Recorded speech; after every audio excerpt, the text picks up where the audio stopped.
Let's try solving an equation that involves having variables in the exponents. So typically when I try to solve equations where the variables are in the exponents, for example in this equation, what I like to try to do is make sure that all of the exponents are on bases that are the same. So in this case, on the right hand side we have exponents and we have a base of 2, and on the left hand side our base is 1/8. So I would like to kind of get these two bases to be the same.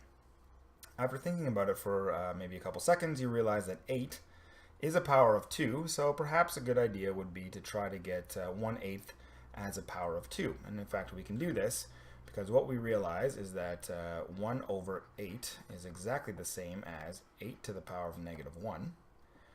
And, like I mentioned, 8 is a power of 2. In fact, it's 2 to the power of 3, so this is exactly the same as 2 to the power of 3 to the power of -1. And then when we multiply these two things together, we get 2 to the power of -3.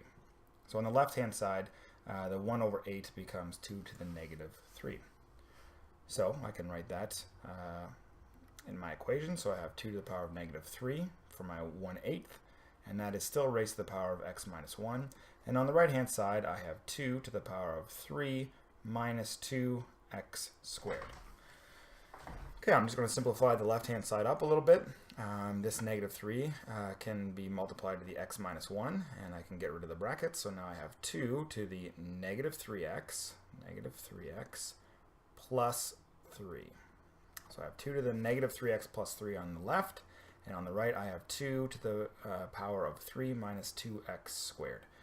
Now, I have an equation, so this equal sign says that the thing on the left has to be exactly the same thing as the thing on the right. The thing on the left has 2 in the base, the thing on the right has 2 in the base, so that's good news. The only way to make these two things completely equal is to make sure that the exponents are exactly the same. So, to make this equation true, it essentially boils down to the fact that I want 3x plus 3, which is the exponent on the left, to be equal to the exponent on the right, which is 3 minus 2x squared. So now I have an equation that doesn't involve any exponents or any bases, so this is actually an equation that's quite straightforward to solve. I'm going to move the -2x squared to the left-hand side, so I have -2x squared.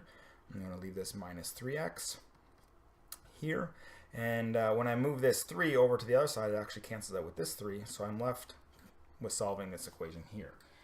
To solve this equation, what I'm going to do is I notice that both of these terms have x's in them, so I'm going to common factor out an x, and I'm left with 2x minus 3 equals 0. Now there's only two ways to make sure that this equation is true. The first way is to make sure the first factor is 0, and the second way is to make sure the second factor is 0.